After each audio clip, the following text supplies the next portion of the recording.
Please resign corona. ಏನು ತಪ್ಪು ನಡೆದಿದೆ ಅದಕ್ಕೆ ನ್ಯಾಯ ಕೊಡಿಸಿ.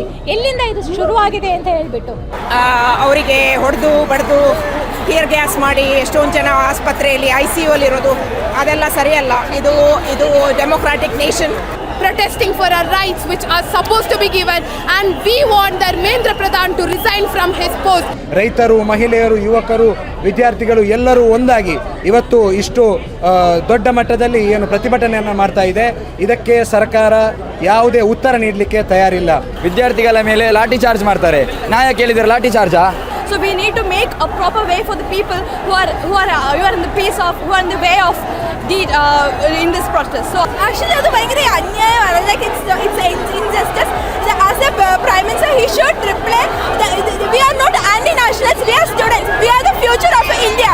She was afraid if same thing happens to her in the future. Nobody deserves this kind of thing. ಯಾವುದೇ ಸರ್ಕಾರ ಇರುವುದು ಜನರ ಆಶೋತ್ತರಗಳನ್ನು ಈಡೇರಿಸಲು ಮಾತ್ರ. ಜನರ ಆಶೋತ್ತರಗಳನ್ನು ಯಾವ ಸರ್ಕಾರ ಈಡೇರಿಸುವುದಿಲ್ಲವೋ ಅಂಥ ಸರ್ಕಾರ ಇದ್ದರೇನು ಬಿದ್ದರೇನು. ಎಜುಕೇಷನ್ ಆಗಲಿ, ಕರಪ್ಷನ್ ಆಗಲಿ, ಜಾಬ್, ಈ ರೀತಿ ಸುಮಾರಿದೆ, ಬೇಕಾದಷ್ಟಿದೆ ಪ್ರಾಬ್ಲಮ್ಸ್. ಇದೆಲ್ಲ ಸರಿಯಾಗಬೇಕು. Resignation of the minister of education mister Dharmendra Pradhan. We all know what is done and there is zero accountability for it. ಇದರ ಉದ್ದೇಶ ಒಂದೇ ಉದ್ದೇಶ ಏನು, ಇನ್ನು ಮುಂದೆ ಈ ಥರ ಪೇಪರ್ ಲೀಕ್ ಅದೆಲ್ಲ ಆಗಬಾರ್ದು. ಧರ್ಮೇಂದ್ರ ಪ್ರಧಾನ್ ರಿಸೈನ್ ಕೊಡಬೇಕು. ನಾವು ಗ್ಯಾದರ್ ಆಗಿರೋದು ಮೇನ್ ಇಂಟೆನ್ಷನ್ ಇಷ್ಟೇ, ನೀಟ್ ಆಸ್ಪಿರೆನ್ಸಿಗೆ ಫೇರ್ ಎಜುಕೇಷನ್ ಸಿಸ್ಟಮ್ ಕೊಡಬೇಕು. ಸೊ ಅದರಿಂದಾಗಿ ಎಲ್ಲರಿಗೆ ಫೇರ್ ಎಜುಕೇಷನ್ ಸಿಗ್ತದೆ. The main motto is for the neat aspirants. So ಅವರಿಗೆ ಆಗ್ತಿರುವ ಈ ಇನ್ಜಸ್ಟಿಸನ್ನು ತಡೆಯೋಕ್ಕೋಸ್ಕರ ನಾವು ಎಲ್ಲ ಯೂತ್ಗಳು ಇವತ್ತು ಬಂದಿದ್ದೇವೆ. ಕುಚ್ಚು ಬುಚ್ಚು ಪ್ಲೀಸ್ ರಿಸೈನ್ ಕರೋನಾ ಅಂತ ರಿಯಾಕ್ಟ್ ಮಾಡಬೇಕಿತ್ತು. ಸೊ ರಿಯಾಕ್ಟ್ ಮಾಡಿದ್ದಾರೆ. ನಮಗೆ ಗೊತ್ತಿಲ್ಲ ಇನ್ನು ಫರ್ದರ್ ಸ್ಟೆಪ್ಸ್ ಅಂತ ತಗೊಳ್ತಾರೆ ಅಂತ. ಸೊ ಮೊದಲು ತುಂಬ ಹೇಳಿದ್ದಾರೆ, ಮಾಡಿದ್ದು ಏನೂ ಇಲ್ಲ. So action speaks more than words. So ಅದಕ್ಕೋಸ್ಕರ ಈ ಪ್ರತಿಭಟನೆ. 21 ಸ್ಟೂಡೆಂಟ್ಸಿಗೆ ಒಂದು ವೇಳೆ ನೀಟ್ ಪೇಪರ್ ಲೀಕ್ ಆಗದಿದ್ದರೆ ಅವರದು ಇವತ್ತು ಮೇ ಬಿ ಅವರು ಫಸ್ಟ್ ಇಯರ್ ಅಥವಾ ಸೆಕೆಂಡ್ ಇಯರ್ MBBS ಕಲಿತಾ ಇರ್ತಿದ್ರು. ಸೊ ಅವರು ಕಲೀಲಿಕ್ಕಾಗಲಿಲ್ಲ.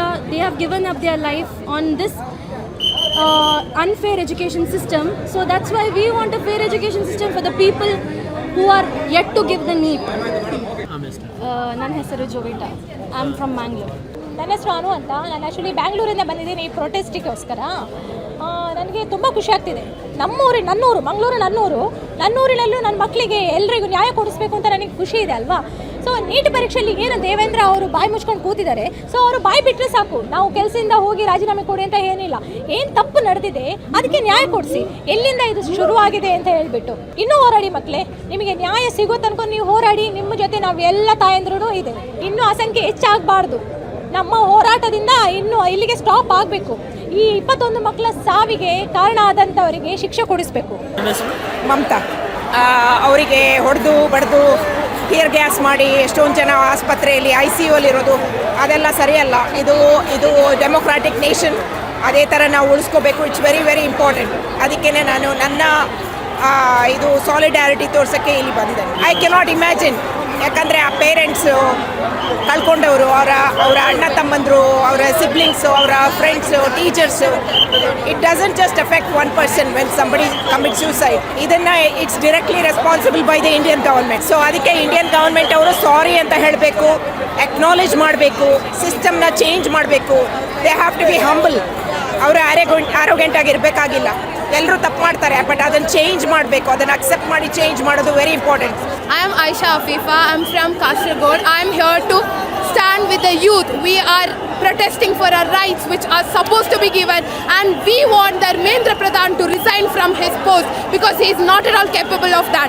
And I want to tell that the people who are sitting in the cabinet without any educational qualification, they also should write the exam how these youngsters are writing their NEET, and they also should qualify for the exam. Then only they can get the secured seat. Otherwise they are not supposed to sit there without any qualification. How are we supposed to believe those people who didn't study anything, who are uneducated and who are doing lathi charge just because we are protesting against our right? Not at all possible. I just want to say that we are just asking for the resignation of Dharmendra Pradhan. Thank you. Abdul Mohaimin ಅಂತ. ಇವತ್ತು ನಮ್ಮ ಮಂಗಳೂರಿನಲ್ಲಿ ಎಲ್ಲ ವಿದ್ಯಾರ್ಥಿಗಳು ಸೇರಿ ಏನು ದೆಹಲಿಯಲ್ಲಿ ಕ್ರೂರವಾಗಿ ಏನು ವಿದ್ಯಾರ್ಥಿಗಳ ಮೇಲೆ ಹಲ್ಲೆಯನ್ನು ನಡೆಸಿದ್ರು, ಅದರ ಇವತ್ತು ವಿರುದ್ಧವಾಗಿ ನಾವು ಇವತ್ತು ಪ್ರತಿಭಟನೆಯನ್ನು ಮಾಡ್ತಾ ಇದ್ದೇವೆ. ಇವತ್ತು ನಮ್ಮ ಸರ್ಕಾರ, ಭಾರತ ಸರ್ಕಾರದ ಪ್ರಧಾನಮಂತ್ರಿಗಳು ಹಾಗೂ ಶಿಕ್ಷಣ ಸಚಿವರಿಗೆ ಒಂದು ಉತ್ತರದಾಯಿತ್ವ ಇಲ್ಲದಂತಹ ಆಗಿದೆ. ಯಾಕಂದರೆ ಇವತ್ತು ದೇಶಾದ್ಯಂತ ಪ್ರತಿಭಟನೆಯನ್ನು ನಡೆಸ್ತಾ ಇದ್ದಾರೆ. ಕಾಶ್ಮೀರದಿಂದ ಕನ್ಯಾಕುಮಾರಿವರೆಗೆ ಇಷ್ಟು ಪ್ರತಿಭಟನೆ ಆಗುವಾಗ ನಮ್ಮ ಸರ್ಕಾರ ಕೇಳಲಿಕ್ಕೆ ತಯಾರಿಲ್ಲ. ಎಲ್ಲ ದೇಶದ ಎಲ್ಲ ವರ್ಗದವರು ಇವತ್ತು ಬೀದಿಯಲ್ಲಿ ಇಳಿದಿದ್ದಾರೆ. ರೈತರು, ಮಹಿಳೆಯರು, ಯುವಕರು, ವಿದ್ಯಾರ್ಥಿಗಳು ಎಲ್ಲರೂ ಒಂದಾಗಿ ಇವತ್ತು ಇಷ್ಟು ದೊಡ್ಡ ಮಟ್ಟದಲ್ಲಿ ಏನು ಪ್ರತಿಭಟನೆಯನ್ನು ಮಾಡ್ತಾ ಇದೆ. ಇದಕ್ಕೆ ಸರ್ಕಾರ ಯಾವುದೇ ಉತ್ತರ ನೀಡಲಿಕ್ಕೆ ತಯಾರಿಲ್ಲ. ಈ ಸರ್ಕಾರ ಒಂದು ಉತ್ತರದಾಯಿತ್ವವನ್ನು ಮತ್ತೊಂದು ಜವಾಬ್ದಾರಿಯನ್ನು ತೆಗಿಲಿಕ್ಕೆ ತಯಾರಿಲ್ಲ. ಇವತ್ತು ವಿದ್ಯಾರ್ಥಿಗಳು ಇಲ್ಲಿ ರಸ್ತೆಗೆ ಇಳಿದಿದ್ದಾರೆ. ನಾವು ನೋಡಿದ್ದೇವೆ ಯಾವ್ಯಾವಾಗ ವಿದ್ಯಾರ್ಥಿಗಳು ರಸ್ತೆಗೆ ಇಳಿದು ಪ್ರತಿಭಟನೆ ಮಾಡಿದ್ದಾರೆ. ಅದಕ್ಕೆ ಇತಿಹಾಸವೇ ಸಾಕ್ಷಿ. ನಾವು ಒಳ್ಳೆಯದಾದಂಥ ಒಂದು ಪರಿಣಾಮವನ್ನು ನೋಡಿದ್ದೇವೆ. ನಮ್ಮ ಭಾರತದ ಇತಿಹಾಸದಲ್ಲಿ ಏನು ಸ್ವಾತಂತ್ರ್ಯ ಸಂಗ್ರಾಮದಲ್ಲಿ ನಾವು ಹೋರಾಟವನ್ನು ಮಾಡಿದ್ವಿ. ಅದರಲ್ಲೂ ಕೂಡ ಯುವಕರು ಮತ್ತು ವಿದ್ಯಾರ್ಥಿಗಳು ಒಂದಾಗಿ ಹೋರಾಟ ಮಾಡಿದ್ವಿ. ನಮಗೆ ಸ್ವಾತಂತ್ರ್ಯ ಸಿಕ್ಕಿತ್ತು. ಅದಕ್ಕಿಂತ ಮುಂಚೆ ಏನು ನಾನ್ ಕೋಆಪರೇಟಿವ್ ಮೂವ್ಮೆಂಟ್ ಇತ್ತು, ಅದರಲ್ಲೂ ಕೂಡ ವಿದ್ಯಾರ್ಥಿಗಳು ಹೋರಾಟ ಮಾಡಿದರು. ಕ್ವಿಟ್ ಇಂಡಿಯಾ ಮೂವ್ಮೆಂಟ್ನಲ್ಲೂ ಕೂಡ ವಿದ್ಯಾರ್ಥಿಗಳು ಹೋರಾಟ ಮಾಡಿದರು. ಅದಾದಮೇಲೆ JP ನಾರಾಯಣ್ ಮೂವ್ಮೆಂಟ್ನಲ್ಲೂ ಕೂಡ ವಿದ್ಯಾರ್ಥಿಗಳು ಹೋರಾಟ ಮಾಡಿದರು. ಇವತ್ತು ನಾವು ಯಾವ ರೀತಿಯಲ್ಲಿ ಬ್ರಿಟಿಷರನ್ನು ಭಾರತದಿಂದ ಹೊರಗೆ ಹಾಕಿದ್ವಿ, ಅದೇ ರೀತಿಯಲ್ಲಿ ಇವತ್ತು ವಿದ್ಯಾರ್ಥಿಗಳು ಮತ್ತು ಯುವಕರು ಎಲ್ಲರೂ ಸೇರಿ ಈ ಒಂದು ಭ್ರಷ್ಟ ಮತ್ತು ದೌರ್ಜನ್ಯ ಮಾಡ್ತಾ ಇರುವಂತಹ ಒಂದು ಸರ್ವಾಧಿಕಾರದ ಸರ್ಕಾರವನ್ನು ಮತ್ತು ನರೇಂದ್ರ ಮೋದಿ ಮತ್ತು BJP ಸರ್ಕಾರವನ್ನು ಕಿತ್ತು ಹೊರಗೆ ಹಾಕುವಂತಹ ಒಂದು ಪ್ರಯತ್ನವನ್ನು ನಾವು ಮಾಡ್ತಾ ಇದ್ದೇವೆ. ಅಕ್ಮಲ್ ಅಂತ ವಿದ್ಯಾರ್ಥಿ ಸಂಘಟನೆ ದೆಹಲಿಯಲ್ಲಿ ನೀಟ್ ಪ್ರಶ್ನೆ ಪತ್ರಿಕೆ ಸೋರಿಕೆಯಾಗಿ ಲಕ್ಷಾಂತರ ವಿದ್ಯಾರ್ಥಿಗಳ ಜೀವನ ಹಾಳಾಗಿದೆ ಮತ್ತು ಜೀವ ಹೋಗಿದೆ. ಈ ಸರ್ಕಾರ ಒಂದು ಪತ್ರಿಕೆ ಸೋರಿಕೆ ಆಗುವುದನ್ನೇ ತಡೆಯಲಾಗದ ಈ ಸರ್ಕಾರವನ್ನು ಹೇಗೆ ಮುನ್ನಡೆಸುತ್ತಾರೆ? ಒಂದು, ಇವರ ಅಸಮರ್ಥ್ಯವನ್ನು ಪ್ರಶ್ನಿಸಿ ದೆಹಲಿಯಲ್ಲಿ ಶಾಂತಿಯುತವಾಗಿ ಪ್ರತಿಭಟನೆ ಮಾಡಿದರೆ ವಿದ್ಯಾರ್ಥಿಗಳ ಮೇಲೆ ಲಾಠಿ ಚಾರ್ಜ್ ಮಾಡ್ತಾರೆ. ನ್ಯಾಯ ಕೇಳಿದರೆ ಲಾಠಿ ಚಾರ್ಜಾ? ವಿದ್ಯಾರ್ಥಿಗಳು ನ್ಯಾಯ ಕೇಳಿ ಲಾಠಿ ಚಾರ್ಜಾ? We are the students, we are not terrorist, we are the Indian students.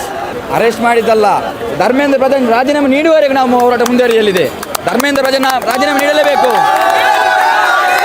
So we need to make a proper way for the people who are in the pace of, who are in the way of the in this protest. So I want everyone to unite for this campaign. We want the education minister to decide, and also the proper justice should be served to all those people who are serving injustice. Actually, that's very unfair. Like it's injustice. As a prime minister, he should reply. We are not anti-nationalists. We are students. We are the future of India. He didn't speak anything, but yesterday he came up with a video. Because he's done with this generation. He thought that we will keep quiet once he starts doing lathi charge. He starts throwing tear gases against us, but we are not the tear gases was expired. Yeah. Is that what students need? Do they really want students to die? Yeah. Also, that kid, she lost her life. Does she deserve that? She was just standing there to ask for her right.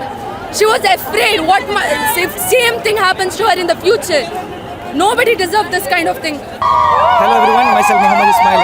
First and foremost, my condolences goes to the students who happen to be the target of the NEET paper leak, who are not among us anymore, and the wholehearted solidarity to the parents of those students, and the solidarity to the students and the youth who've been brutally beaten up by the Delhi police at Jantar Mantar also. First and foremost, our education system has been completely compromised because of the 3 C's. The first C is capitalization. The education has been completely capitalized. It is more business driven rather than purpose or cost driven. So it shouldn't be the case. So the ones who are more privileged and the ones who have the money, only those get the opportunity. That shouldn't be the case. So it should be completely decentralized. Second is the centralization of education, where the state has taken the complete authority. That shouldn't be the case. As an Indian, we are in the federal nation. Federal nation means each and every state have their own authorities. So authorities based, there should be more seats, more resources, and more students will get opportunities. So there should be a complete decentralization of examination, where NTA should be scrapped. The third is communalization. NEP is the main cause for the hatred communalized syllabus and curriculums. The NEP should be sacked. Dharmendra Pradhan should resign. ಯಾವುದೇ ಸರ್ಕಾರ ಇರುವುದು ಜನರ ಆಶೋತ್ತರಗಳನ್ನು ಈಡೇರಿಸಲು ಮಾತ್ರ. ಅಂಥ ಸರ್ಕಾರವನ್ನು ಜನರ ಸರ್ಕಾರ ಎಂದು ಹೇಳಲು ಸಾಧ್ಯ ಉಂಟು. ಜನರ ಆಶೋತ್ತರಗಳನ್ನು ಯಾವ ಸರ್ಕಾರ ಈಡೇರಿಸುವುದಿಲ್ಲವೋ ಅಂಥ ಸರ್ಕಾರ ಇದ್ದರೇನು ಬಿದ್ದರೇನು. ಇಂದು ಯೂತ್ನವರು ಏನು ಒಂದು ಡಿಮಾಂಡನ್ನು ಇಟ್ಟಿದ್ದಾರೆ, ಅದು ದೊಡ್ಡ ಡಿಮಾಂಡ್ ಏನಲ್ಲ. ಅವರು ಖಾಲಿ 3 ಡಿಮಾಂಡನ್ನು ಇಟ್ಟಿದ್ದಾರೆ. ಬೇಡಿಕೆಗಳನ್ನು ಈಡೇರಿಸಲು ಸಾಧ್ಯವಿಲ್ಲ ಅಂತ ಆದರೆ ಆ ಸರ್ಕಾರವನ್ನು ಜನವಿರೋಧಿ ಸರ್ಕಾರ ಎಂದು ಕರೆಯಬಹುದು. ಇದು ಪ್ರೂವ್ ಮಾಡ್ತೇವೆ, ನಾವು ಜಸ್ಟಿಸ್ ಮಾಡ್ತೇವೆ ಅಂತ. ಎಲ್ಲಿವರೆಗೆ ಅಂದರೆ ನಾವು ನ್ಯಾಯ ಸಿಗುವವರೆಗೂ ಕೂಡ ನಾವು ಹೋರಾಡ್ತೇವೆ. ಎಸ್, ಜೈ ಹಿಂದ್. ನಮಸ್ಕಾರ, ನನ್ನ ಹೆಸರು ಸಂತೋಷ್ ಅಂದ್ರಾದೆ ಅಂತ. ನಾನೊಬ್ಬ ಕಲಾವಿದನಾಗಿ ಇದ್ದೇನೆ. ನನ್ನ ಪೇಂಟಿಂಗಲ್ಲಿ ಕೂಡ ನಾನು ಇಂಥ ಬಗ್ಗೆ ಪೇಂಟಿಂಗ್ ಮಾಡ್ತಾ ಇರ್ತೇನೆ. ಮೆಸೇಜ್ ಕೊಡಬೇಕು, ಈ ರೀತಿ ಆಗಬಾರ್ದು. ಇವಾಗ ಎಜುಕೇಷನ್ ಅಲ್ಲ, ಈಗ ಸಿಸ್ಟಮೇ ಸರಿ ಇಲ್ಲ ಆ್ಯಕ್ಚುಲಿ ಹೇಳ್ಬೇಕಾದ್ರೆ.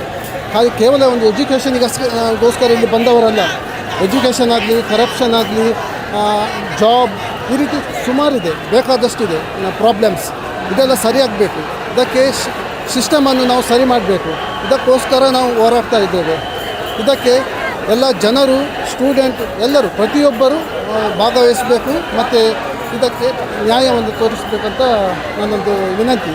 For the resignation of the Minister of Education, Mr. Dharmendra Pradhan, we all know what he's done and there's zero accountability for it. So it's high time that we bring this government to being accountable for all the lapses that is caused by their lack of governance. He should resign because in his 5 years of term, almost 9 papers have been leaked. So this is truly non-acceptable, and he should be accountable and he should resign this. He doesn't fit for this position. ನನ್ನ ಹೆಸರು ಶಾಜ್ ಅಂತ. ಇಲ್ಲಿ neat ಪ್ರಶ್ನೆ paper ಏನು leak ಆಗಿದೆ, ಅದಕ್ಕೋಸ್ಕರ ಇಲ್ಲಿ ಸುಮಾರು ಒಂದು 10,000 ಜನರು ಮಕ್ಕಳು, ನಾವು ಎಲ್ಲ ನೀಟ್ ಸ್ಟೂಡೆಂಟ್ಸ್ ಬಂದು ಸೇರಿದ್ದೀವಿ. ಇಲ್ಲಿ ಈ ಪ್ರೊಟೆಸ್ಟ್ ಇಲ್ಲಿ ಕಾಣ್ತಾ ಇರ್ಬೋದು. ಇಲ್ಲಿ ಬಂದವರು ಪೇರೆಂಟ್ಸ್, ಸ್ಟೂಡೆಂಟ್ಸ್, ಹೆತ್ತವರು ಎಲ್ಲ ಬಂದು ಈ ಒಂದು ಟೌನ್ ಹಾಲಲ್ಲಿ ಸೇರಿದ್ದಾರೆ. ಮಿಲಾಗ್ರಿಸ್ ಹಾಲಿಂದ ಧರಣಿಯಾಗಿ, ರ್ಯಾಲಿಯಾಗಿ, ಶಾಂತಿಯುತ ಪೀಸ್ಫುಲ್ ಪ್ರೊಟೆಸ್ಟ್ ಆಗಿ ಎಲ್ಲ ಬಂದು ಇಲ್ಲಿ ಸೇರಿದ್ದಾರೆ. ಇದರ ಉದ್ದೇಶ ಒಂದೇ ಉದ್ದೇಶ, ಏನು, ಇನ್ನು ಮುಂದೆ ಈ ಥರ ಪೇಪರ್ ಲೀಕ್ ಅದೆಲ್ಲ ಆಗಬಾರ್ದು. ಧರ್ಮೇಂದ್ರ ಪ್ರಧಾನ್ ರಿಸೈನ್ ಕೊಡಬೇಕು. ತುಂಬ ಪೀಸ್ಫುಲ್ ಆಗಿ ಮಂಗಳೂರಿನ ಮಕ್ಕಳು ಎಲ್ಲ ಒಟ್ಟಿಗೆ ಸೇರಿ ಒಂದು ಪ್ರೊಟೆಸ್ಟ್, ಎಲ್ಲ ಜಾತಿ ಧರ್ಮದವರು ಇಲ್ಲಿ ಸೇರಿದ್ದಾರೆ. ಅದಾದ ರೀತಿ ಇದೊಂದು ಸಕ್ಸಸ್ಫುಲ್ ಪ್ರೊಟೆಸ್ಟ್ ಅಂತ ನಾನು ಕೇಳ್ತೇನೆ. I am gathered here because we are part of the St. Agnes alumni and we want to support the students, and I hope this procession will have a good ending. Yeah, a lot of people are there. Yeah, and this was really surprising to see so many people, which is nice. It is overwhelming really to see everyone here.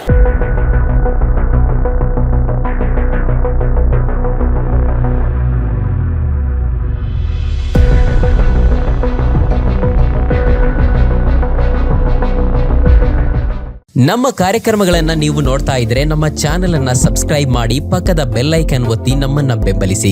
ಹಾಗೆ ನಮ್ಮ ಕಾರ್ಯಕ್ರಮಗಳನ್ನ like ಮಾಡಿ, comment ಮಾಡಿ, ಅದನ್ನ ಬೇರೆಯವರಿಗೂ WhatsApp ಮೂಲಕ share ಮಾಡಿ. ನೀವು ಹೀಗೆ ಮಾಡಿದಾಗ ನಮ್ಮ ಚಾನೆಲ್ ಇನ್ನಷ್ಟು ಮತ್ತಷ್ಟು ಜನರಿಗೆ ತಲುಪಲು ನೀವು ನಮ್ಮೊಂದಿಗೆ ಸಹಕರಿಸಿದ ಹಾಗಾಗುತ್ತೆ.